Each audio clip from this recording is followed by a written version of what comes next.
à tous, soyez les bienvenus pour ce débat intitulé « Quelle école pour grandir en humanité ?» qui reprend le titre d'un des livres qui va servir de support à la conversation qui va s'ouvrir maintenant. Je voudrais commencer par faire de rapides présentations. Aurélien Aramini, vous êtes universitaire, spécialiste de la philosophie de l'histoire et de l'histoire des idées au XIXe siècle, chargé de mission auprès de la plateforme internationale sur le racisme et l'antisémitisme. Et vous êtes l'auteur notamment d'un livre qui s'intitule « Du racisme et des jeunes », témoignages de profs, paroles d'élèves, qui est paru aux éditions de l'Aube et qui est le livre qui va nous intéresser aujourd'hui. Abdenour Bidar, philosophe, essayiste, membre du comité consultatif national d'éthique, et vous êtes l'auteur de nombreux livres que je ne citerai pas tous, mais tout de même quelques titres récents. Plaidoyer pour la fraternité chez Albin Michel en 2015, Génie de la France, toujours chez Albin Michel en 2020. Et puis vous êtes le co-auteur avec Philippe Mérieux de Grandir en humanité, libre propos sur l'école et l'éducation, publié aux éditions Autrement cette année 2022. Philippe Mérieux, pédagogue, professeur émérite en sciences de l'éducation à l'université Lyon 2, auteur également de très nombreux ouvrages.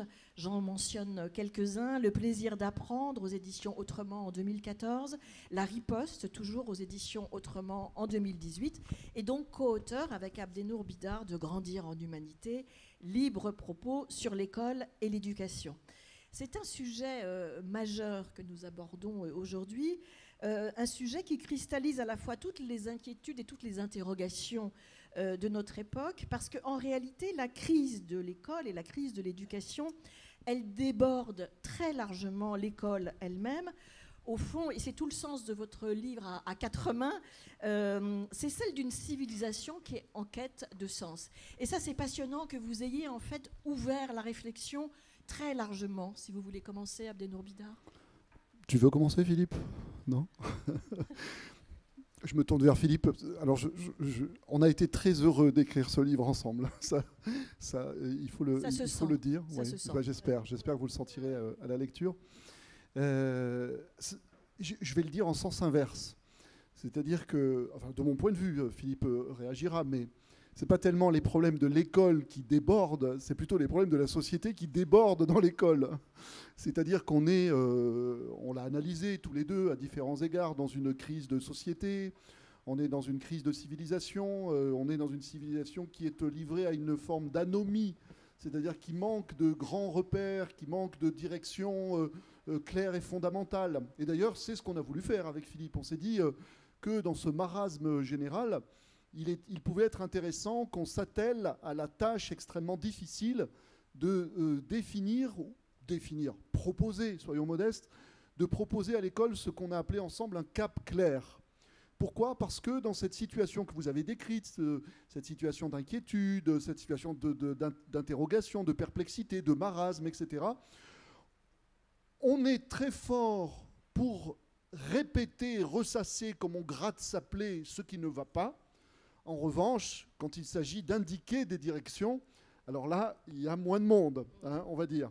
Donc on a voulu y réfléchir ensemble et prendre le temps de cette réflexion à deux voix. Pour ça.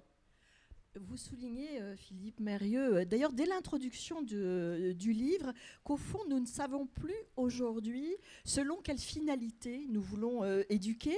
Du coup, les objectifs se multiplient, un épuisement assez net gagne tous les échelons des personnes impliquées dans l'éducation. On a un peu le sentiment que c'est une spirale infernale.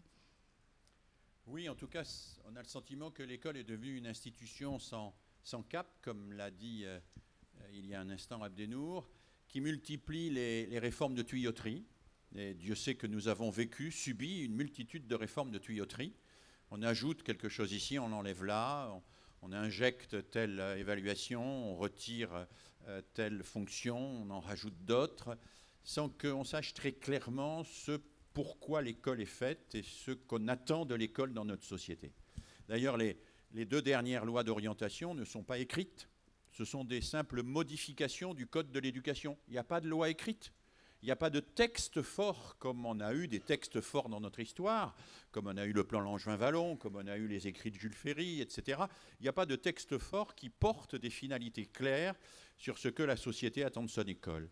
Et face à cela, il y a des politiques qui jouent parfois avec le feu, en particulier récemment, je trouve, en attisant une sorte de suspicion réciproque entre les enseignants et les parents.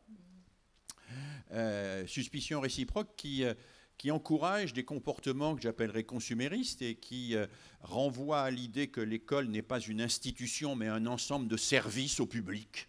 Pas de services publics, de services au public. Et que finalement, les parents sont des clients de cette institution et qui doivent se comporter comme des clients, se comportent vis-à-vis de toute une série de services commerciaux qui existent autour d'eux. Ça me paraît extrêmement dangereux parce que dès lors qu'il n'y a plus d'institution, qu'il n'y a que des services, il n'y a rien qui fait tenir debout.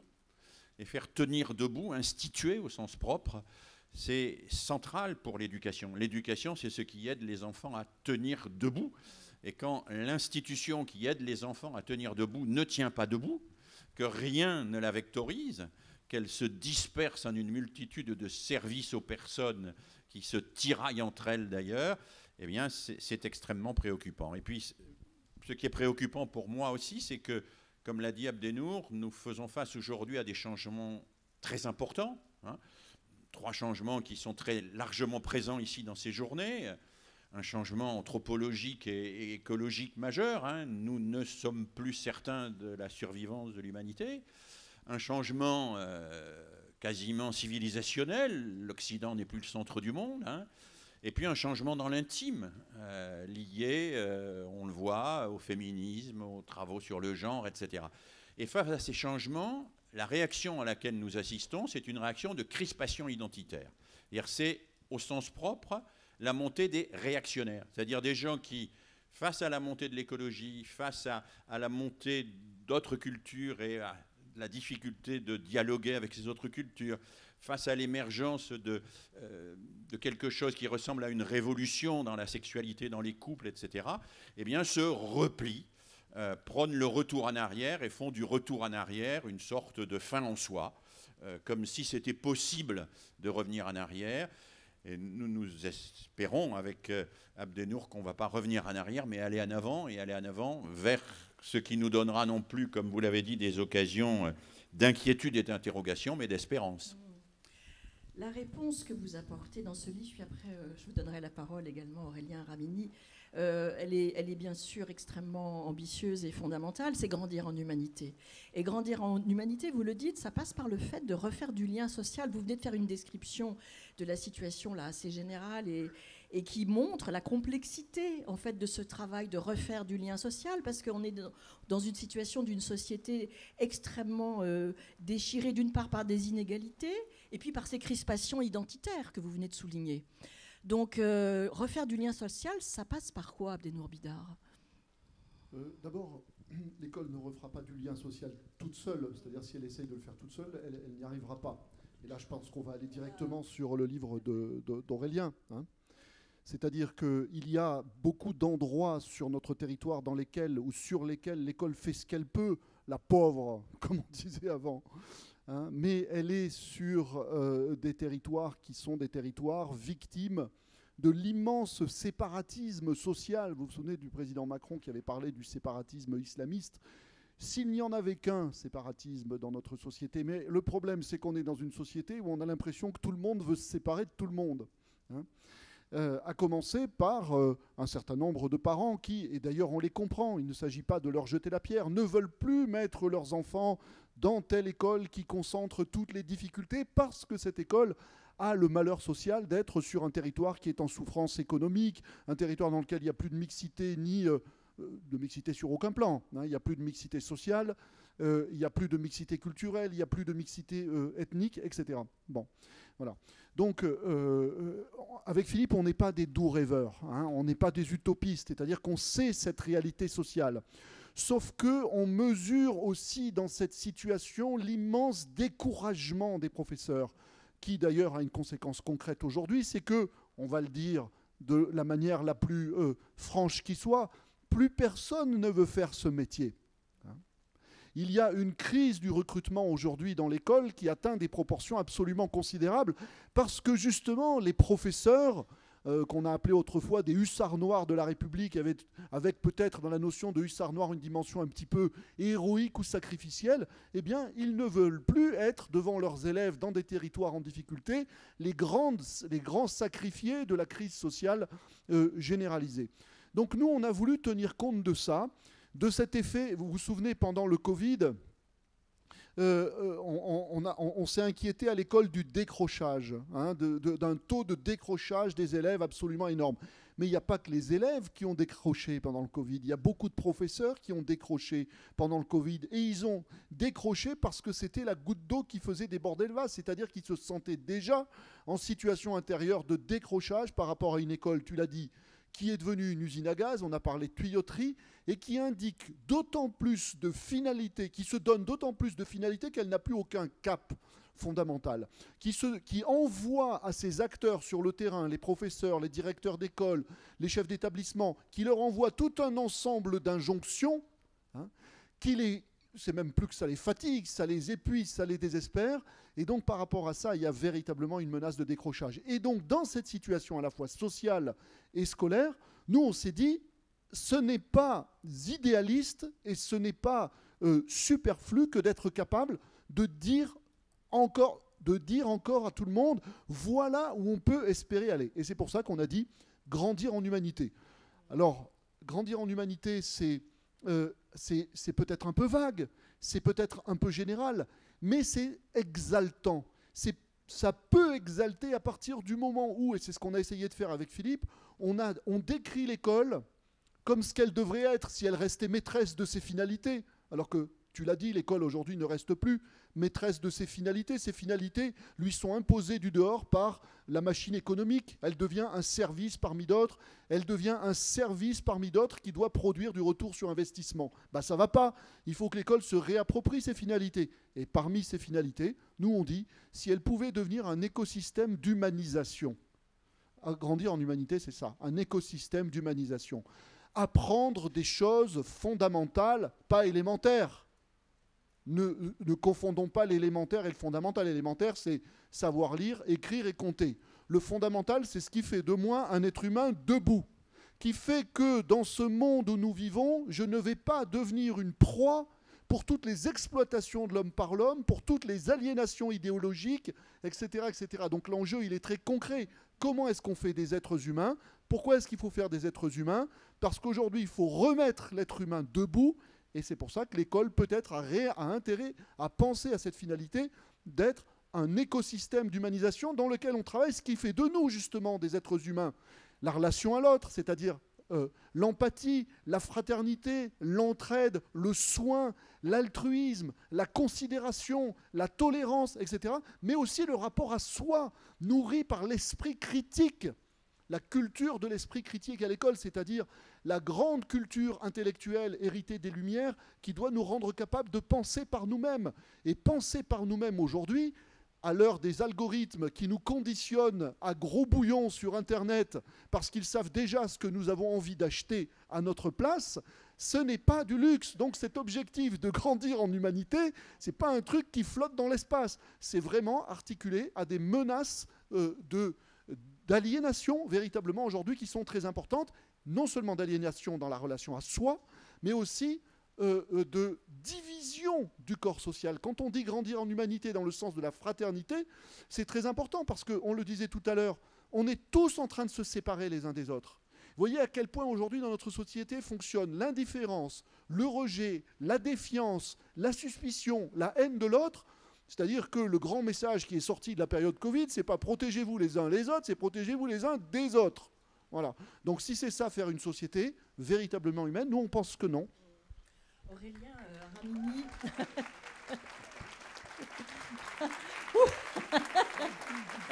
Ah si, mais une petite pause.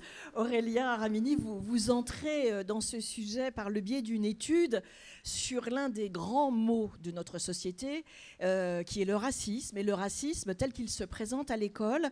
Alors ici, il n'y a pas de théorie préalable. C'est très intéressant parce que en fait, votre étude, elle est passée par le biais d'entretiens que vous avez menés dans des établissements scolaires auprès des élèves, mais également de tous ceux qui travaillent dans les établissements. Et au fond, vous vous êtes intéressé au ressenti du racisme, tel que les élèves et tel que les enseignants peuvent le traduire. Oui, c'est exactement cela. Le racisme, déjà, je m'y intéresse. Pourquoi? Pour faire le lien avec ce que vous avez dit, c'est que c'est à la fois l'effet et la cause de cette crise sociale et civilisationnelle. Au fond, s'il y a autant de difficultés à faire du lien avec l'autre, c'est aussi en raison justement du racisme. Et le point de départ en fait, de cette étude, c'est de chercher quels sont les effets de l'éducation scolaire dans la lutte contre le racisme et l'antisémitisme.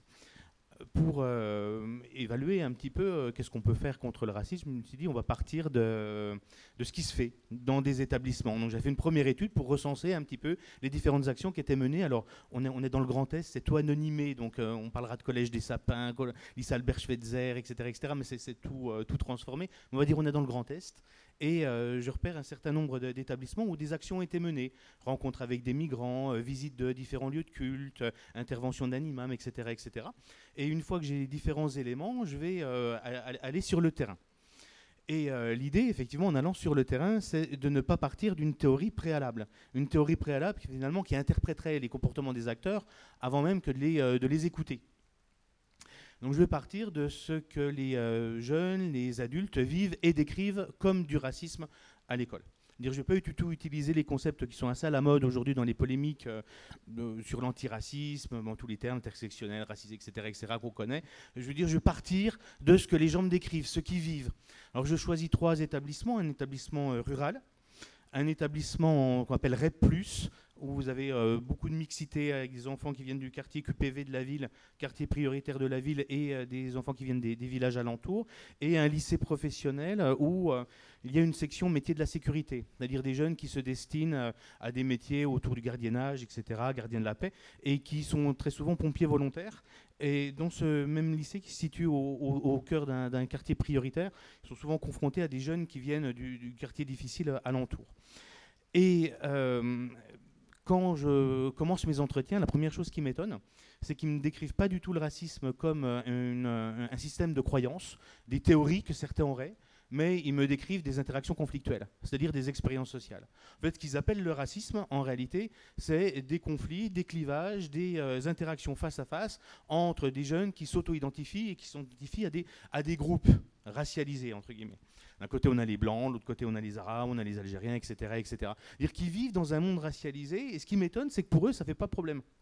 Et c'est ce que vous disiez juste avant. C'est, au fond, on s'identifie à ce groupe. Alors évidemment, c'est des mécanismes d'assignation qui sont pris dans une histoire longue, mais on a des jeunes, finalement, qui... je fais partie de la partie arabe de la classe, moi de la partie française, etc.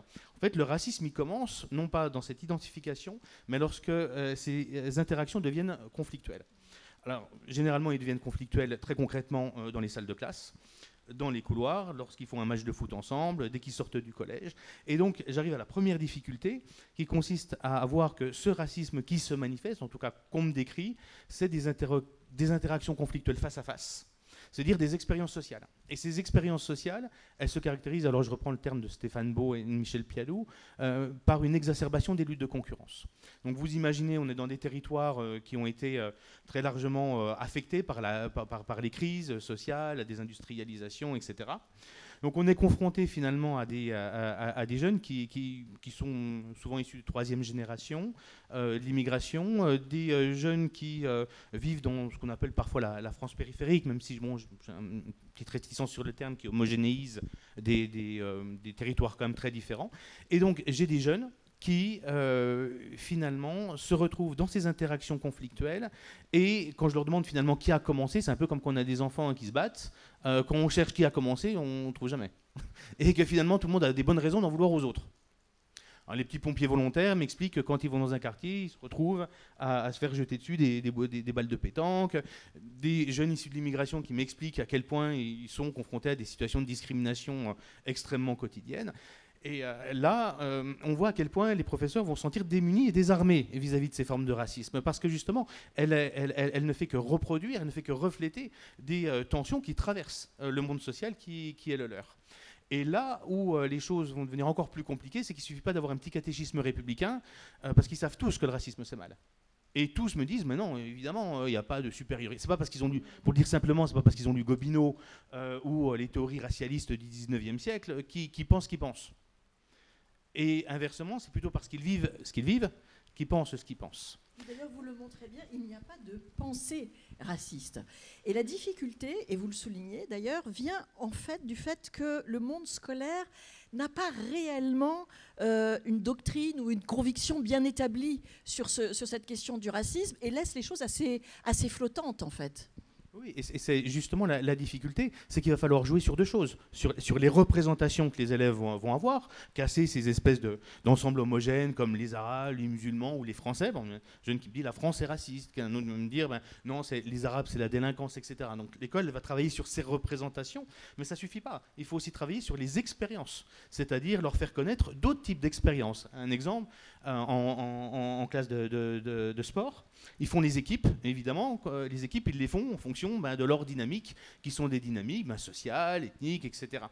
D'où l'importance justement de casser ces clivages et d'essayer justement de leur faire des travaux ensemble, de coopérer. Et c'est pas simple, parce que ces représentations, elles bloquent. Et sur la question du consensus, je vais venir rapidement.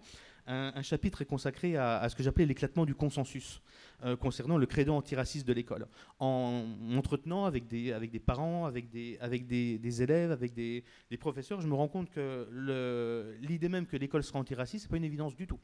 Certains considèrent qu'au contraire, l'école, elle est raciste. Elle reproduit des inégalités raciales. D'autres, au contraire, vont nous dire « Ah ben non, il y a un laxisme à l'école à l'égard justement des immigrés. » Il y a d'autres qui vont me dire « Mais il y a à l'école une forme d'antiracisme qui n'est pas le bon antiracisme. » Il y a dans un établissement une action antiraciste qui est menée et d'autres collègues vont s'opposer en disant « Mais attends, ton action antiraciste qui valorise les origines, etc., ben en fait, elle racialise les gens. » Donc voilà, il y a une espèce d'éclatement du consensus. Alors, vous allez me dire, c'est un livre un peu de désespération.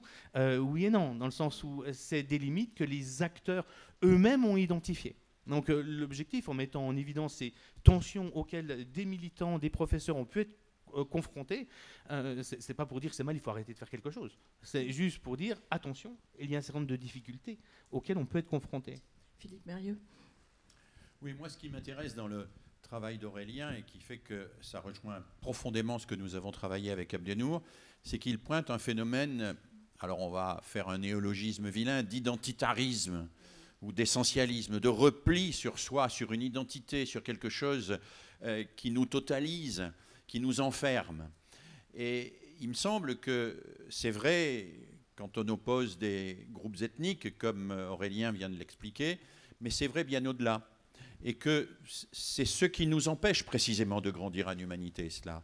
C'est ce qui nous empêche d'entrer en relation avec les autres. C'est tous les phénomènes de réduction du sujet à ce qui n'est qu'une petite partie de lui-même. C'est le refus de l'hybridation.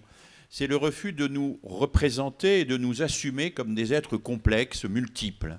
Voilà. Alors, c'est vrai quand on dit « lui, il est arabe », et il n'est qu'arabe, et puis de toute façon, il va reproduire ça, et lui-même s'enquiste, et lui-même va trouver une certaine forme de satisfaction, et même une certaine forme de confort dans le fait de s'enquister là-dedans. C'est comme quand on dit à un élève qu'il est un cancre, ça peut lui donner une excellente excuse pour ne fournir aucun effort dans son travail. L'identité est quelque chose qui nous fascine, et en même temps qui nous anéantit. Parce que ça nous coupe complètement de notre possibilité de nous dépasser. Moi, je crois qu'aucun être n'est réductible à une partie de lui-même, à son origine ethnique, à son origine culturelle, à son origine sociale, mais aussi à ce qu'il est d'une manière contingente, son sexe, son genre, à ce qu'il est dans la société, ses fonctions. Ce sont des êtres multiples. Et aucun être même n'est réductible à ses actes. Pour moi, ça, c'est quelque chose de très important. J'ai réécouté un discours qui m'a beaucoup touché de Robert Badinter au moment de l'abolition de la peine de mort, quand il dit il faut abolir la peine de mort parce que même l'être qui a commis les actes les plus terribles, il n'est pas réductible à ce qu'il a commis. Il y a un débord d'humanité. Il y a quelque chose qui fait qu'il n'est pas que ça. Il n'est pas que ça. Et lui faire entendre qu'il n'est pas que ça, c'est toujours une perspective possible, c'est toujours une ouverture possible. Alors ça peut paraître très abstrait par rapport à la pédagogie du quotidien dans les classes, mais ce n'est pas abstrait du tout, hein. C'est extrêmement concret. Quand je dis Jules est dyslexique, je dis à Jules, tu es dyslexique. tu vas t'enfermer éventuellement dans ça. Alors peut-être c'est utile de dire à Jules qu'il est dyslexique parce qu'il va bénéficier d'un soutien par une orthophoniste, etc. Mais moi, le pédagogue, ce qui m'intéresse, c'est de savoir que Jules peut-être est dyslexique, mais qu'il est passionné par les mangas, qu'il est amoureux d'une fille de la classe, qu'il dessine bien, et que je vais travailler sur d'autres choses que ces catégorisations rapides pour lui permettre de se développer et d'entrer en relation avec autrui. Voilà, il est passionné par les mangas, il va faire un exposé à son copain, à ses copains sur ce qu'il a découvert. Et c'est parce que nous ne sommes pas réduits à une espèce d'identité qui nous enferme que nous pouvons entrer en relation avec les autres. Et cette idée que développe beaucoup Abdenour dans ses précédents livres, que nous devons tout aux autres d'une certaine manière, et donc nous devons rendre aux autres ce que nous leur devons. Nous sommes construits par les autres et nous avons besoin de rendre cela. Cette idée, nous essayons de la concrétiser. C'est par exemple le développement systématique de l'entraide dans l'institution scolaire. L'entraide qui a été mise à l'écart depuis globalement les années 1830, depuis que Guizot a supprimé le modèle mutuel au profit du modèle simultané, et qu'il a dit que dès que deux élèves discutent entre eux, c'est qu'ils complotent contre le maître. Bon. Alors depuis cette époque-là, on est convaincu que quand deux élèves discutent entre eux, ça ne peut pas apporter quoi que ce soit, alors qu'on sait que c'est exactement le contraire, que quand un élève enseigne à un autre, non seulement il aide l'autre, mais il comprend beaucoup mieux lui-même parce que l'ignorance de l'autre lui permet de creuser son propre savoir. Créer des liens, créer des relations entre les élèves, et Abdenour y insiste aussi beaucoup dans le livre, entre les enseignants. Entre les enseignants qui sont aujourd'hui souvent découragés, ça a été dit, qui se sentent seuls, qui se sentent porteurs d'une multitude de tâches et qui se sentent souvent lâchés par la société. Lâchés par la société parce qu'on leur demande en classe d'être rigoureux. On leur demande d'être précis, on exige d'eux qu'ils bannissent l'humiliation, qu'ils bannissent la dérision, c'est-à-dire tout le contraire de ce que nos élèves voient sur les écrans de télévision et dans les réseaux sociaux.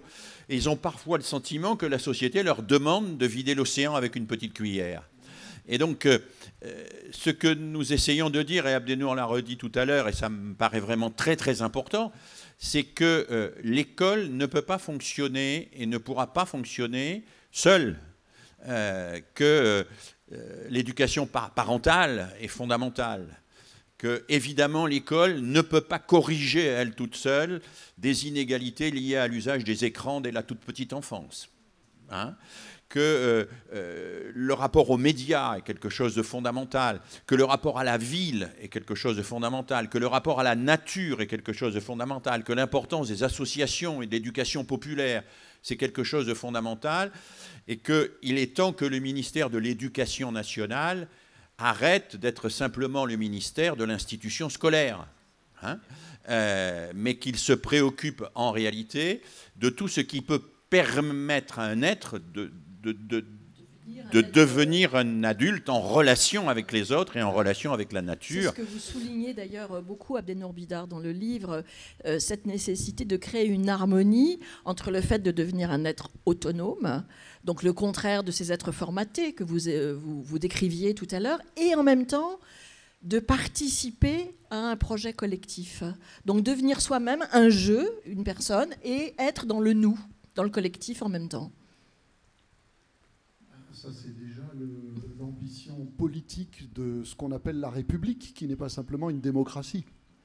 C'est-à-dire que la démocratie, c'est la reconnaissance maximale de la diversité des individus.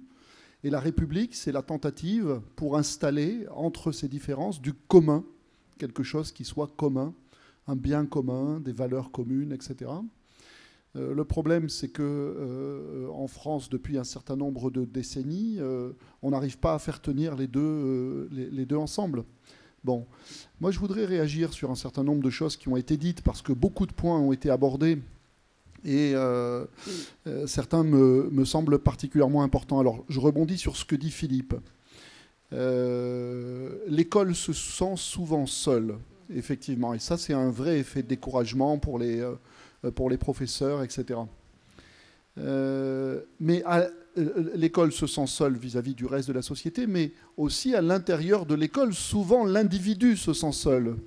C'est-à-dire qu'il y a un double effet de solitude. Alors comme le disaient les stoïciens, il y a ce qui dépend de nous et ce qui ne dépend pas de nous. Ce qui ne dépend pas de l'école, c'est de pouvoir compter toujours sur une société et sur une classe politique et un gouvernement qui se solidarise avec ses difficultés. Bon, ça, elle ne peut pas compter toujours dessus, mais ça ne dépend pas d'elle. En revanche, ce qui dépend de l'école, et on s'est beaucoup arrêté là-dessus avec Philippe dans le livre, c'est la possibilité pour elle de redécouvrir qu'enseigner, on se l'est souvent dit comme ça ensemble, c'est un sport co. Enseigner, c'est un sport d'équipe. Être dans une école, que ce soit une école primaire, que ce soit un collège, que ce soit un lycée, c'est être dans un lieu qui doit être un lieu de solidarité professionnelle, où la notion scolaire de communauté éducative est souvent mobilisée, mais souvent mobilisée simplement comme quelque chose d'un petit peu déclamatoire, une sorte de pétition de principe. On forme une communauté éducative, mais en réalité, chacun se retrouve souvent seul à affronter ses difficultés. Bon. Et donc, si nous voulons enseigner quelque chose aux élèves en matière d'esprit d'équipe, en matière de capacité à coopérer, à collaborer, à s'entraider, etc., je crois que nous sommes ramenés à une grande dimension de la fonction du maître, pardon d'employer un terme aussi suranné que maître, c'est l'exemplarité. C'est-à-dire que si nous-mêmes, nous ne donnons pas l'exemple d'un corps qui se solidarise, qui affronte ensemble les difficultés, nous en récoltons nous-mêmes le préjudice, c'est-à-dire que nous nous retrouvons seuls à affronter les difficultés professionnelles auxquelles nous sommes confrontés, mais en plus, aux élèves, en réalité, on enseigne ce qu'on ne fait pas, ou on voudrait enseigner ce qu'on n'est pas. Donc, comment dire à autrui ce qu'il doit faire dès lors qu'on n'est pas capable de le faire soi-même. Donc, je pense que quand Philippe et moi, nous décrivons l'école de manière symbolique comme un écosystème d'humanisation, c'est une façon pour nous d'engager à demander peut-être autre chose aux élèves ou à proposer autre chose aux élèves. Et pour terminer, je vais dire un mot là-dessus. Mais c'est aussi nous engager vis-à-vis de nous-mêmes, les uns envers les autres, les adultes, pour que nous formions une communauté professionnelle autre que fantasmatique ou simplement postulée, mais que véritablement nous nous demandions comment nous solidariser davantage, ce qui fera reculer aussi le sentiment de découragement. Quant à, peut-être pour faire le lien avec ce que disait Jérémy, quant à la possibilité pour les élèves de ne pas être dans ce que j'appellerais, si j'ai bien compris, cette espèce de racisme spontané, qui n'est pas quelque chose de théorique, mais qui est simplement vécu. Il y aurait tellement de choses à faire. Moi, déjà, il y a deux choses que je voudrais pointer du doigt ou proposer à la réflexion. La première, j'observe que souvent on pose ces questions de racisme à propos des conduites des élèves dans les territoires qui sont des territoires de séparation sociale, c'est-à-dire des territoires de ségrégation. Comme s'il n'y avait là, je veux dire, que les problèmes de racisme se posent. C'est-à-dire que, je vais employer une métaphore qui n'est pas jolie, on a mis plein de poissons dans un tout petit bocal et on s'étonne qu'ils se bouffent le nez. C'est-à-dire qu'on a rassemblé dans ces territoires des gens qui souffrent déjà de toutes les difficultés et quand même, en plus, il faudrait quand même qu'ils se conduisent bien. Vous voyez ? Cherchez l'erreur. C'est-à-dire que peut-être que déjà, la responsabilité de la société, ça serait de s'arranger pour qu'on n'enferme pas dans des bocaux séparés ceux qui ont tout d'un côté et ceux qui n'ont pas grand-chose de l'autre. Voilà. Et premièrement. Et puis deuxièmement, peut-être que dans notre société, aujourd'hui, tout le monde aurait intérêt, je veux dire en termes, par exemple, d'enseignement moral et civique, comme on le dit dans le jargon de l'école aujourd'hui, à se poser la question, mais au fait, qui est mon frère ou qui est ma sœur ? Parce que comment est-ce qu'on va lutter contre le racisme ? Comment est-ce qu'on va lutter contre l'antisémitisme ? Comment est-ce qu'on va lutter contre le rejet de la différence ? On ne peut lutter contre qu'en luttant aussi pour. Ça devrait être une évidence sur le plan éthique et social. Et lutter pour, c'est par exemple passer par ce type de questions, c'est-à-dire amener l'élève à cette prise de conscience qu'en réalité le frère ou la sœur, c'est pas celui qui a la même couleur de peau que moi, c'est pas simplement celui qui a la même religion que moi, c'est celui qui est autre, parce que au-delà de son altérité identitaire, il y a une identité humaine qui est beaucoup plus fondamentale, et que cette humanité qui nous rapproche est plus essentielle que quelque chose qui est finalement assez superficiel, à savoir l'identité qui nous divise, qui nous sépare, etc. Donc moi je souhaiterais aussi que l'école réfléchisse, là, et c'est la logique même qu'on avait dans le livre, pas seulement à faire un certain nombre de constats qui sont des constats critiques au sujet de ce qui va mal, en l'occurrence ce qui va mal c'est qu'il y a du racisme, ce qui va mal, mais qu'on propose des remédiations positives en indiquant des directions désirables pour tous. Oui, juste un mot pour prolonger ce que dit Abdenour. Cette création du commun, qui est mon frère et qui est ma sœur, c'est celui qui partage les mêmes interrogations, les mêmes questions que moi. Et là, il y a un rôle fondamental de la culture. Il ne faudrait pas imaginer qu'il y aurait en réalité deux univers dans l'école. L'univers de la transmission des savoirs, qui permet de passer les examens d'un côté, puis l'univers de l'éducation morale et civique de l'autre, des activités, des pédagogies de projet, de tout ce qui peut être un petit peu récréatif et où on se découvrirait enfin solidaire après avoir été concurrent dans le premier univers. Je pense que le défi qui est celui de l'école aujourd'hui, c'est de se découvrir solidaire dans les apprentissages scolaires eux-mêmes. Dans les apprentissages scolaires eux-mêmes. Une classe, c'est un ensemble de gens qui viennent de tous les coins avec des singularités, des histoires, avec des problèmes personnels, mais qui vont, au miracle, partager les mêmes savoirs. Et ça, rien que ça, si on le postule, si on l'incarne, si l'enseignant est une figure tutélaire qui permet de dire « oui, nous allons partager » et nul n'est exclu de ce partage, d'où qu'il vienne et qui qu'il soit. Il n'y a ni exclusive ni exclusion au partage des connaissances. Parce que les connaissances et les savoirs sont partageables à l'infini entre les humains, déjà, si on fait ça, on porte un témoignage qui est un témoignage qui va à l'encontre de cette ségrégation. Et puis, je me réfère là à un livre qui est paru à peu près en même temps que le nôtre, qui s'appelle « Parce que chaque élève compte » et qui est issu d'un travail d'un groupe qui avait publié antérieurement « Territoire vivant de la République », qui a travaillé sur les mémoires, par exemple, les mémoires opposées, cette concurrence entre les mémoires. C'est nous qui avons le plus souffert. Non, c'est nous. C'est nous qui sommes les persécutés. Non, c'est nous qui sommes les plus persécutés, etc. Et il montre, ses collègues, ses enseignants qui s'expriment là-dedans, qu'il faut sortir de cette concurrence identitaire. C'est moi le plus persécuté, non, c'est toi. Et qu'on peut y arriver. Qu'on peut y arriver parce qu'on peut faire découvrir aux élèves qu'ils partagent les mêmes interrogations, qu'ils partagent les mêmes questions, qu'ils partagent les mêmes angoisses, qu'ils ont pu partager même les mêmes souffrances, et que cela les rend ensemble frères et sœurs dans l'humaine condition. Moi, je suis frappé quand je travaille avec des élèves de voir à quel point les réponses les séparent souvent, mais que les questions les réunissent. Les questions les réunissent. Et ces questions, elles existent évidemment dans les religions, elles existent dans les théories, dans les dogmes, mais pas seulement, elles existent dans les mangas. Si vous lisez des mangas, il y en a des tas en BD ici, vous verrez que la question de la vie, de la mort, du pouvoir, du sexe, du rapport à l'autre, de comment je peux aimer l'autre sans le manger, ou être aimé de quelqu'un sans être mangé par lui, ces questions-là, ce sont des questions fondamentales que tous les humains peuvent partager. Et cette capacité à partager par la culture des questions qui nous réunissent, c'est quelque chose que l'école peut faire. Que l'école peut faire et qu'elle peut faire presque au quotidien. Et très tôt, l'entrée dans l'écriture, par exemple, pour moi, qui est quelque chose d'absolument fondamental. Qu'est-ce que c'est qu'écrire? C'est pas simplement faire des graphies et puis accorder des verbes. C'est soulager sa mémoire, parce que c'est comme ça que l'écriture a été créée par les premiers hommes, pour soulager leur mémoire. C'est communiquer à distance. C'est pouvoir écrire une lettre d'amour. C'est quand même extraordinaire, la possibilité d'écrire une lettre d'amour ou une lettre de rupture, parce que c'est plus facile de rompre avec une lettre qu'en le disant en face aussi. Hein. Bon, voilà. Donc, mais entrer dans les savoirs à travers ce qui est émancipateur dans ses savoirs et qui crée du lien entre les humains. Ça, je crois que l'école peut y arriver.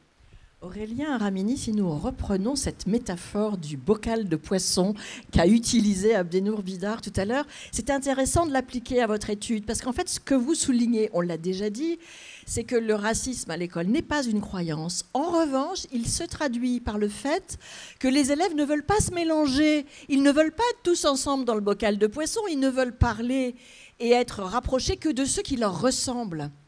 Et c'est là où le racisme s'exprime, en fait. C'est là aussi la difficulté à mener une action antiraciste.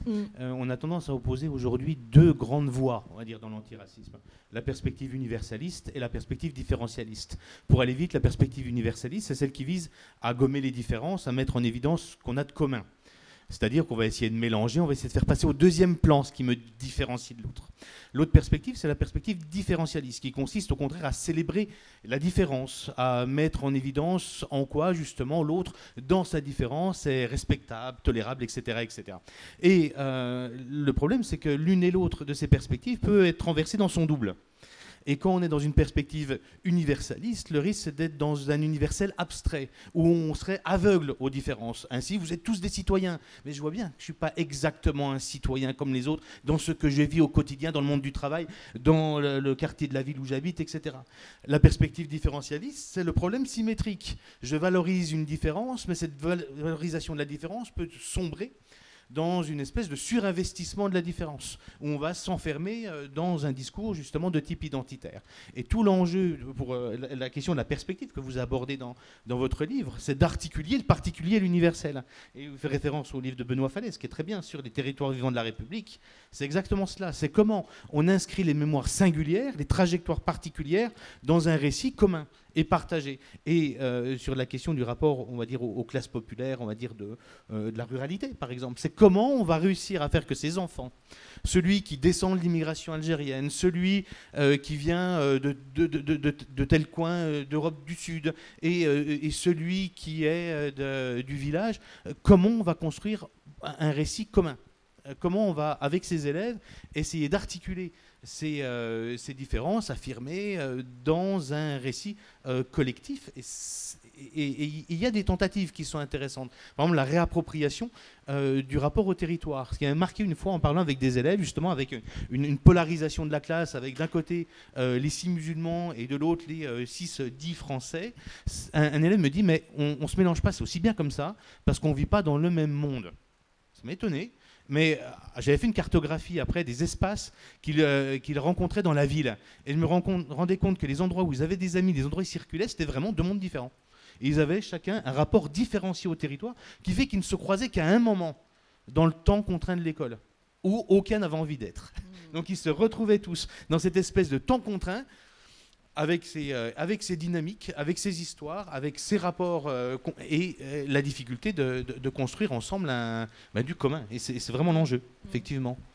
Philippe Mérieux, j'aimerais qu'on s'arrête un tout petit instant sur cette notion de verticalité descendante dont vous parlez dans le livre, parce qu'il y a une perspective un peu historique dans votre ouvrage, et vous faites référence à ce que vous appelez les institutions historiques, toutes ces...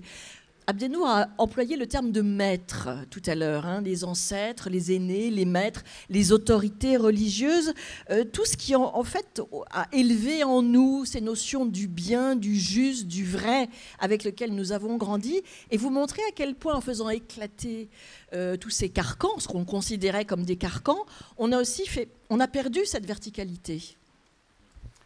Oui, sans aucun doute. Alors bien sûr, on peut fonctionner dans la nostalgie d'une verticalité ancienne. Moi, je n'y crois pas du tout. Je crois que le fleuve ne passe jamais 2 fois sous le même pont et que nous ne retrouverons pas le passé. Je crois en revanche qu'on peut se construire une verticalité pour aujourd'hui. Et cette verticalité pour aujourd'hui, nous en avons besoin pour unir les humains. Et peut-elle être, et ici il y a beaucoup de gens dans ce festival qui en témoignent, autour d'une idée forte quand même, qui est notre solidarité avec une planète dont on ne sait pas trop ce qu'elle va devenir. Peut-être qu'il y a là une forme de verticalité et d'exigence qui peut aujourd'hui nous réunir. Moi, j'ai été très intéressé par ce qui s'est passé autour de Greta Thunberg et tout ça, et je ne fais pas partie de celles et ceux qui l'ont moqué, qui considèrent que c'est un phénomène anecdotique ou que c'est quelqu'un qu'il ne faut pas prendre au sérieux. Je pense qu'aujourd'hui, l'idée qu'il faut donner un avenir à notre futur est une idée qui progressivement va s'imposer. Le futur, hein, il est là toujours. Hein, il est 15h20, le futur à 15h25, il sera là. Hein. Le futur, c'est la montre, c'est le temps mécanique. Mais le futur ne garantit pas qu'on a un avenir. Hein, et les jeunes, ils savent qu'ils ont un futur, mais ils ne savent pas s'ils ont un avenir. Et cette idée de travailler ensemble à notre avenir et à un avenir serein et solidaire me semble une possibilité de reconstruire de la verticalité et une verticalité chaleureuse. Voilà, une verticalité chaleureuse, pas une verticalité hautaine, pas une verticalité dominante, une verticalité chaleureuse. Je pense que ça émerge un peu. Bon, je lisais récemment le dernier ouvrage de Philippe Descola. C'est vrai que ce qu'il évoque là, ça fait penser un peu à ça. Alors ça tâtonne, mais quand même, il me semble que nous pouvons peut-être espérer retrouver cela. Alors sur le plan purement scolaire, bien sûr, moi je crois au maître. Bien sûr que je crois au maître. Je crois au professeur. Je pense que le professeur ne sera jamais remplacé par un processeur. N'en déplaise à tous ceux qui cherchent à nous amener sur cette voie. Je crois réellement que l'enseignant incarne, le professeur incarne quelque chose de très fort. Il est un appel. Nous sommes là différents, nous pouvons partager les mêmes savoirs. Et ces mêmes savoirs, nous pouvons témoigner qu'ils nous rendent du commun sans abolir nos différences. Et il appelle à cela. Et il l'appelle, y compris par sa parole. On vient de rééditer, vous le trouverez sans doute, ce qui s'appelait en 68 la lettre à une maîtresse d'école des enfants de Barbiana, et qui aujourd'hui s'appelle la lettre à une institutrice aux éditions Agone. Et dans cette lettre, les enfants disent « Nous, ça nous intéresse plus quand le professeur hésite, voire quand il se trompe, que quand le professeur récite son catéchisme. » Alors, moi, je trouve ça très intéressant, que des élèves disent « C'est plus intéressant quand le professeur se trompe et qu'il hésite que quand il récite son catéchisme. » Et ils expliquent que quand le professeur hésite et se trompe, c'est parce qu'il cherche, et qu'il cherche devant eux, et qu'il cherche avec eux, et qu'il est habité par quelque chose, par une exigence de précision, de justesse et de vérité, qu'il est habité par ça, qu'il est debout grâce à ça. Et il dit, ces enfants, c'est quand même mieux que celui qui nous débite un catéchisme, qui est une espèce de truc qui n'habite pas.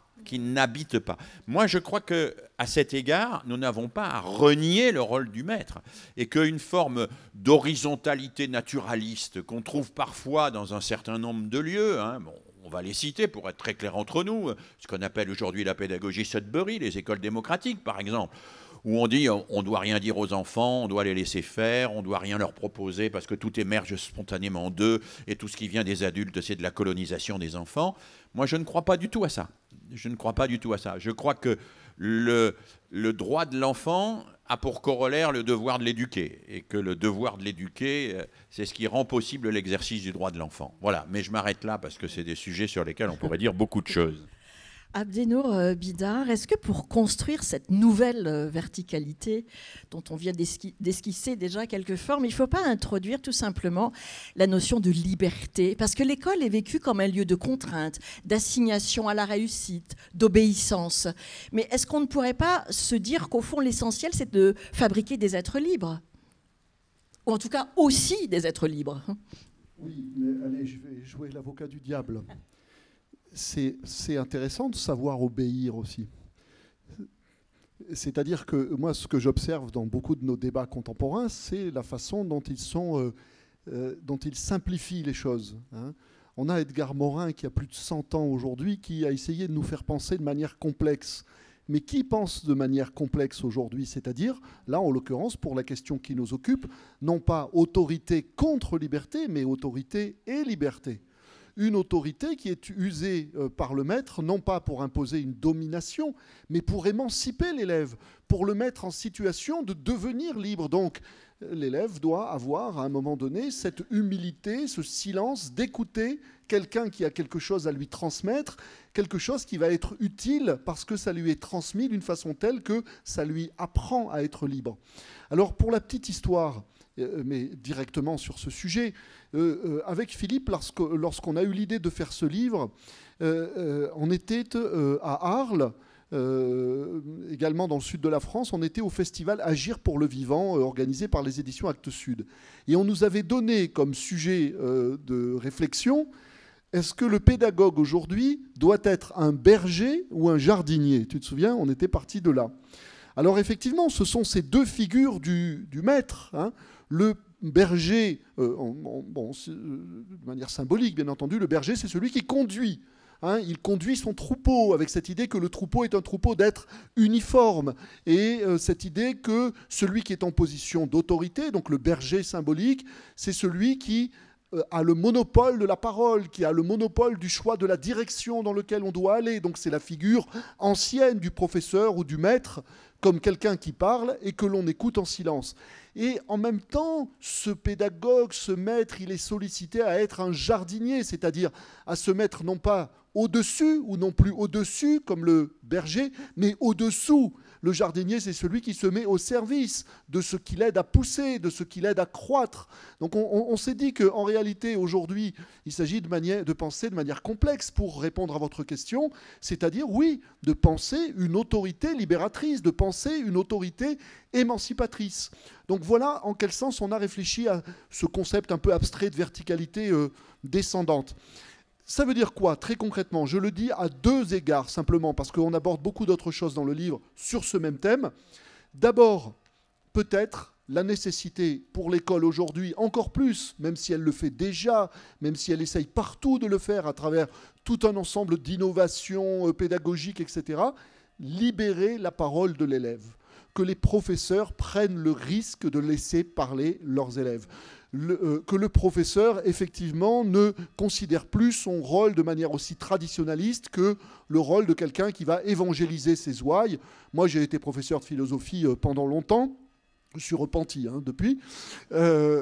Eh bien, le modèle, je dirais, subliminal du professeur de philosophie, c'était Alain, vous vous souvenez, Alain, Émile Chartier, hein, donc on était au milieu du XXe siècle, qui administrait devant ses ouailles ébahies et muettes sa grande leçon de philosophie au lycée Henri IV. C'est la légende, Abdenour, parce que les rapports d'inspection sur Alain ne disent pas du tout ça. Hein. Et c'est comme ça. Non, mais Alain, je sais qu'Alain ne faisait pas ça, mais c'est comme ça qu'on l'a complètement idéalisé, sous cette forme, justement, du prêtre laïque, hein, c'est-à-dire celui qui est en chair dans sa classe. Bon, donc par rapport à ça, un enjeu sur lequel on a réfléchi avec Philippe, c'est vraiment cette question des conditions de la libération de la parole de l'élève. Mais, cette question du passage d'un modèle traditionnel à un modèle qui soit un modèle plus contemporain et plus équilibré, nous y avons aussi réfléchi du côté des professeurs eux-mêmes, du côté de la communauté éducative elle-même, au niveau de laquelle il nous a semblé aussi important, dans un système qui est quand même un système très pyramidal, un système très descendant, un système lui aussi qui souffre d'une verticalité où souvent, dans lequel souvent les acteurs ont le sentiment de ne pouvoir faire que répondre de manière obéissante à des injonctions. Avec Philippe, on s'est dit, je vais te laisser en parler, il faut libérer les initiatives. Alors, sur la parole de l'élève, peut-être je rebondis juste un instant pour dire que ce que nous apprend l'histoire de la pédagogie, c'est un travail qui n'est jamais terminé sur la différence entre la spontanéité et la liberté. Ne jamais croire que la spontanéité, c'est la liberté. La spontanéité, c'est la reproduction des stéréotypes. La spontanéité, c'est la reproduction de ce qu'on a vu à la télé, sur les réseaux sociaux, qui simplifie, qui caricature. Ça, c'est la spontanéité dans l'immense majorité des cas. Croire que la spontanéité, c'est la liberté, c'est une illusion pédagogique absolue. Et celui qui nous a le mieux montré ça, c'est un pédagogue qui est pour moi fondamental, c'est Janusz Korczak, qui est d'ailleurs l'inventeur des droits de l'enfant, première déclaration des droits de l'enfant par Korczak en 1921. Et il nous montre bien, quand un enfant est spontané, il n'est pas libre. Hein. hein, il est en général sous la coupe de ses parents, sous la coupe de la société, sous la coupe des médias, sous la coupe d'un leader. Croyez pas que la spontanéité, c'est la liberté. La liberté, elle va se construire parce que vous allez introduire des contraintes qui vont l'obliger à penser. Surseoir à la spontanéité pour penser, pour réfléchir, pour s'informer, pour se documenter, pour discuter avec les autres. C'est là qu'on construit la liberté. Ce n'est pas dans la réaction immédiate que la liberté existe, c'est dans la réaction conditionnée à un effort de l'intelligence pour entrer en relation avec les autres et avec les œuvres de la culture. Et ça, c'est très important. Par exemple, quand on parle d'un débat philo en classe, on ne parle pas d'une sorte de discussion de café du commerce. Hein, le débat philo en classe, on donne le sujet avant. Les élèves, ils y réfléchissent pendant une semaine. On demande à chacun de respecter des règles extrêmement précises. Tu ne contredis pas l'autre avant d'avoir reformulé ce qu'il a dit pour vérifier que tu as bien compris ce qu'il a dit. Parce que si tu veux le contredire, il faut d'abord le comprendre. Et puis on s'arrête de temps en temps quand il y a un mot que tout le monde ne comprend pas. Et puis on fait le point sur ce qui relève des faits, sur ce qui relève des opinions. Et tout ça, ça se construit. Ce n'est pas quelque chose qui émerge comme ça. Et c'est là où la liberté est profondément liée, comme le disait Abdenour, à l'autorité, mais à une autorité au sens étymologique. L'autorité, c'est ce qui autorise, étymologiquement. Alors pour les enseignants, après, oui, bien sûr, Abdenour est très partisan de ça, et moi aussi, le travail en équipe qui nous rend plus intelligents ensemble. Voilà. Sortir de cette solitude, avoir un regard différencié. Peut-être un petit retour en arrière. Moi, j'avais fait une enquête il y a quelques années sur les communications entre les enseignants. Et je m'étais aperçu qu'ils parlaient de tout, sauf de pédagogie. C'est-à-dire que dans les réunions entre enseignants, on cale ses agendas.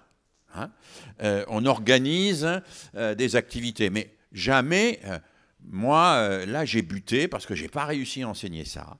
Ils n'ont pas compris. Ah ouais, mais moi, là-dessus, j'ai trouvé un bon exemple. Nous sommes un peu comme des chirurgiens qui discuteraient en permanence pour savoir si les ampoules sont assez fortes, mais qui à aucun moment ne discuteraient professionnellement pour savoir s'il faut couper la veine ou l'artère. Voilà.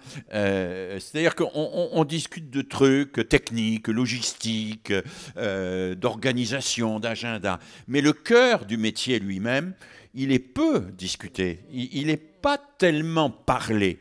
Et c'est ça que nous essayons de suggérer, c'est que l'enseignant ne se sente plus seul par rapport à ce cœur de métier et qu'il assume l'idée qu'un élève, ça résiste.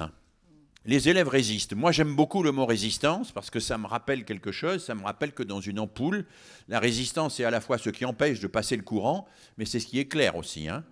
Et je pense que quand des élèves résistent, ça nous éclaire sur nous-mêmes, sur ce que nous n'avons pas su exprimer. Ça nous permet de revenir sur nous-mêmes et de comprendre comment on peut mieux travailler. Et donc, ce travail, ce collectif qui crée du lien et qui crée du lien au service d'un projet commun qui est le partage de savoir émancipateur, ce collectif-là, nous avons le sentiment qu'il n'est pas suffisamment proposé, encouragé, soutenu dans une institution qui laisse quand même beaucoup les gens dans leur solitude.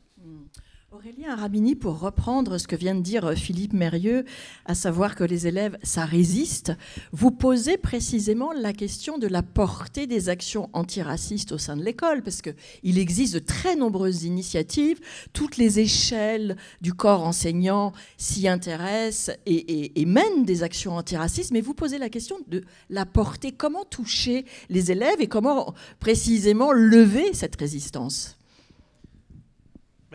Déjà, en jouant sur les deux niveaux, sur la question de la représentation, comme je disais tout à l'heure, et sur celui de l'expérience. Sur la question de la représentation, je vais revenir sur la question du commun et des œuvres de la culture. Je pense qu'il faut que la culture qu'on transmette soit aussi une vraie culture universelle. En programme de philo, on a rajouté Averroès. Je pense que c'était essentiel de travailler sur la notion de ijtihad, d'interprétation. Beaucoup d'enfants sont en demande d'une reconnaissance aussi et de trouver un moyen de se réapproprier aussi leurs appartenances de manière réflexive. C'est-à-dire qu'il faut aussi permettre que dans l'école, leur histoire, elle fasse sens, elle prenne sens. Et c'est peut-être un moyen justement de lever ces résistances, de ne pas avoir l'impression qu'on leur impose une espèce de catéchisme abstrait qui serait complètement aveugle à ce qu'ils identifient comme leur différence. Je vais faire un peu mon prof de philo. Et il y a un philosophe qui s'appelle Alasdair MacIntyre qui explique qu'on est toujours le fils de quelqu'un. On a des récits biographiques. On est pris toujours dans des histoires et des récits finalement. Et ces récits, il va falloir leur donner sens, mais un sens qui ne s'oppose pas justement au commun. Et peut-être un moyen de lever ces résistances, c'est de faire une place peut-être plus confortable à ces histoires particulières, mais montrer que ces histoires particulières, elles ne s'opposent pas à l'histoire de la République. Ça suppose aussi de regarder la République dans ces heures aussi sombres. Et de ne pas avoir une lecture, on va dire, simplificatrice de l'histoire de la République, de montrer ce qui la caractérise dans sa complexité. Je vais prendre un dernier exemple sur la question que je trouve importante des langues d'origine. Dans un des établissements où je me suis rendu, le rectorat va instaurer des cours de turc par un professeur de turc. Et en échangeant, il m'explique à quel point c'est important pour ces enfants qui ont un rapport effectivement intime à la langue, mais qui n'ont pas du tout un rapport de culture. Alors il leur faisait lire du Yunus Emre, du Nazim Hikmet, et quelque part il leur montrait en quoi cette langue, qui était pour eux un marqueur identitaire, était porteur d'universel. Et je pense que ça, c'est le plus beau des cours qu'on peut faire sur ce qu'Abdennour Bidar a appelé l'universel concret. C'est au sein même de cette particularité qu'on touche à quelque chose de vraiment universel. Et c'est pas en niant justement cette compétence qu'ils ont, ce bilinguisme natif, mais en le travaillant et en l'élevant à la portée de l'universel. Il neige dans la nuit, Nazim Hikmet, par exemple, je pense que ça vaut tous les cours de philo sur l'universel. Donc voilà peut-être le meilleur moyen de lever ces résistances. Je voudrais qu'on garde un petit temps pour des questions avec le public, mais peut-être qu'à ce stade de la conversation, il faut aussi souligner, Abdennour Bidar, quelque chose que vous introduisez et qui est important. Dans cet apprentissage de l'altérité, il y a la nécessité aussi d'apprendre l'autre en soi, dites-vous, ce qui permet de donner cette espèce d'élan qui permet de sortir de soi, d'aller vers l'autre, et puis aussi d'oser faire des choses que l'on n'a jamais faites. Et ça, c'est de l'éducation qui fait grandir. Oui, en effet. L'autre en soi, c'est pas facile. Spontanément, vous savez à quoi ça me fait penser ? Pardon, c'est pas pour faire mon pédant, mais ça me fait penser à mon bouquin précédent. J'ai écrit un livre, d'ailleurs pour lequel on était intervenus tous les deux ici l'année dernière, ou il y a 2 ans, que j'avais appelé Génie de la France. Et en fait, c'est un livre sur la laïcité. Alors, pourquoi est-ce qu'il veut nous parler de laïcité à propos de l'autre en soi ? En effet, c'est un petit peu inattendu, mais quand même, c'est par là que je propose d'entrer sur cette question de l'autre en soi. Parce que j'avais trouvé dans mes recherches sur la laïcité une expression très étrange qu'on doit à un historien de la laïcité qui s'appelait Claude Nicollet. Et Claude Nicollet parlait de la laïcité intérieure. Vous avez déjà entendu parler de la laïcité intérieure. Qu'est-ce que c'est que ce truc-là ? C'est l'autre en soi. Hein. C'est-à-dire que Nicollet disait, en réalité, la laïcité intérieure, c'est ce travail que je fais vis-à-vis de moi-même pour me défaire de toutes mes certitudes, de toutes mes convictions. Hein. Et donc, de même que la laïcité politique va éliminer du centre de la cité toute idole, hein, puisque la laïcité, c'est l'espace vide au centre de la cité. Il n'y a pas une idéologie religieuse, c'est-à-dire une idéologie qui peut s'installer en position de transcendance et dire voilà ce que doit être la loi. Bon, eh bien, de la même manière que sur le plan politique, la laïcité vide le centre de l'espace, et ce vide, c'est le vide de la liberté démocratique, ce vide dans lequel on va s'engouffrer tous ensemble pour construire du sens ensemble et construire un ordre de justice ensemble. Bon, eh bien, Claude Nicollet disait il y a aussi une laïcité intérieure à trouver. Et cette laïcité, on la cherche et on apprend à la chercher quand on se met à débusquer en nous l'autorité du, alors je le cite, du petit sachant, du petit expert, du petit important, du petit moi je sais tout, du petit moi j'ai raison, du petit moi je veux avoir le dernier mot, etc. Voilà. Et ça, c'est un apprentissage, me semble-t-il, qui est de bénéfice universel. Hein, c'est-à-dire qu'à partir du moment où, dès le plus jeune âge, on a appris à prendre une distance par rapport à ce qu'on a tendance à sacraliser.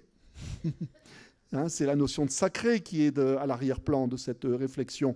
C'est-à-dire une distance par rapport à ce à quoi on donne une valeur absolue, y compris aujourd'hui nos identités. Hein. Et d'ailleurs, quand on va chercher la racine de nos guerres idéologiques aujourd'hui, on trouve toujours ce genre de choses derrière.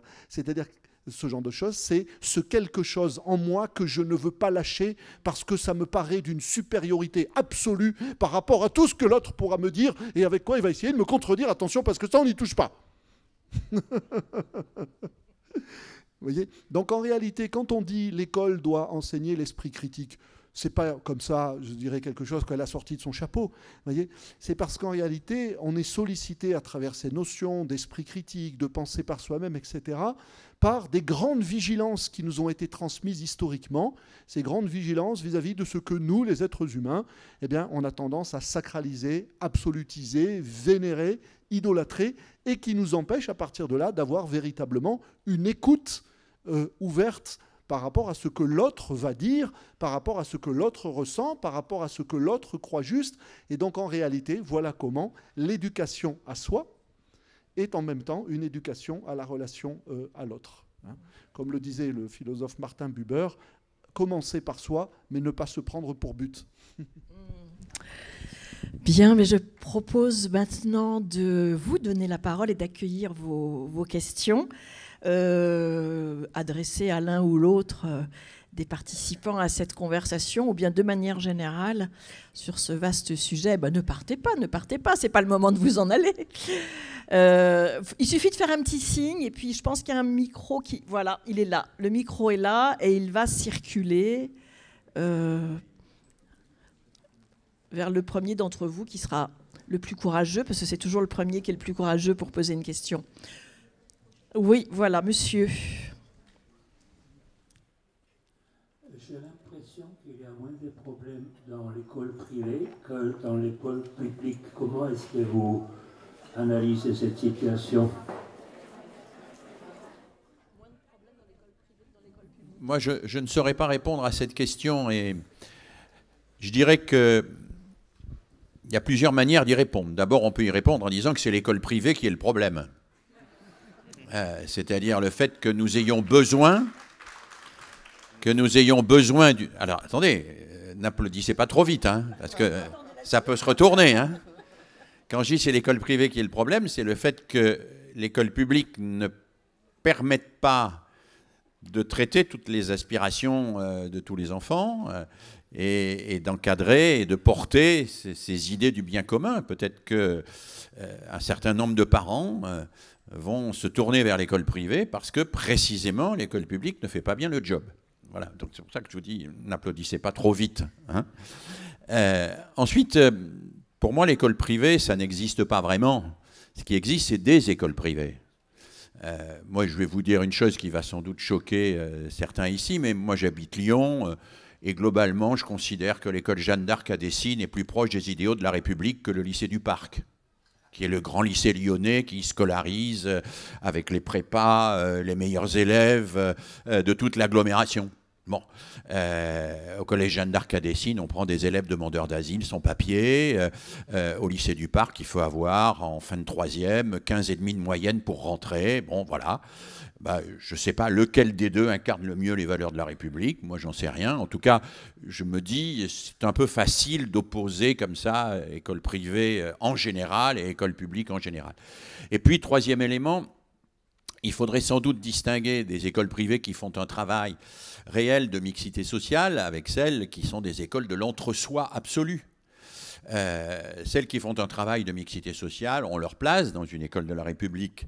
Celles qui sont des écoles de l'entre-soi, ou qui se ressemblent, s'assemblent, où on est sur le slogan un peu oublié, mais qui quand même a fait date, hein, plutôt ma fille que ma cousine, plutôt ma cousine que ma voisine, plutôt ma voisine, vous savez, hein.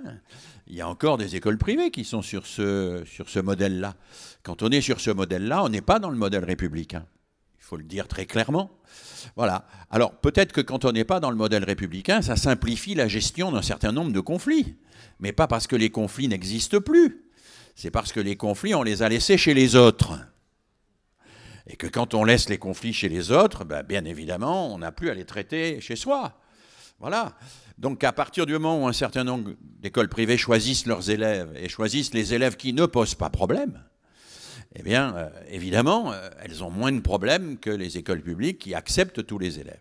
Alors maintenant, si on veut complexifier encore, parce que tu nous as fait un éloge de la complexité, Abdenour, si on veut complexifier encore, il faudrait regarder au sein des écoles privées ce qui se passe au plan pédagogique. Et peut-être on pourrait dire, mais je le dis avec 1000 précautions, que dans un certain nombre d'écoles privées, il y a plus de facilité au travail d'équipe que dans un certain nombre d'écoles publiques, parce que c'est historique, qu'il y a des problèmes de mutation moins fréquents, etc., etc. Peut-être que ça obligerait l'école publique, si elle regardait cela, à se poser un certain nombre de questions. Je pense aussi que dans certaines écoles privées, on a compris, comme l'ont compris un certain nombre de pays d'Europe, d'ailleurs, qu'il faut des cadres intermédiaires. C'est-à-dire qu'il faut donner des heures de décharge aux professeurs principaux, à des gens qui servent de relais avec les parents. Moi, je bagarre depuis très longtemps sur une réforme qui n'aura peut-être jamais lieu avant que je meure, qui est que chaque professeur principal dispose au collège et au lycée d'un bureau, d'un téléphone, de listes de ses élèves, et qu'il puisse appeler les parents, que les parents puissent venir le rencontrer, qu'ils puissent venir discuter avec lui, et qu'on n'attende pas qu'il y ait un problème d'orientation en fin de troisième pour alerter in fine au moment où la fiche navette ne revient pas. Hein ? Donc je pense que nous avons besoin de regarder aussi dans certaines écoles privées ce qui marche. C'est vrai que certaines écoles privées ont mis en place des gens qui réussissent à être disponibles. Et c'est vrai que je souhaiterais que l'école publique le fasse et qu'elle soit à cet égard capable de reprendre un petit peu le flambeau et de ne pas laisser à l'école privée ou aux écoles privées. Et puis dans les écoles privées, encore une fois, là je ne parle que des écoles privées sous contrat, qui sont pas de services publics, mais qui sont associés au service public et qui sont contrôlés par la hiérarchie de l'éducation nationale. Il y a aussi des écoles privées hors contrat, mais ça c'est complètement autre chose. Et puis il y a aussi des gens qui scolarisent eux-mêmes leurs enfants, qui pratiquent l'enseignement en famille, hein, qui eux pensent effectivement qu'on peut se passer des professeurs et de l'école, mais c'est une autre question. Des noms bizarres, et puis nous devrons nous arrêter ensuite. Non, mais c'est juste une toute petite chose aussi sur cette question. On va pas, de toute façon, on ne va pas rallumer ou réanimer tous les 20 ans la guerre des deux France, la guerre scolaire, etc.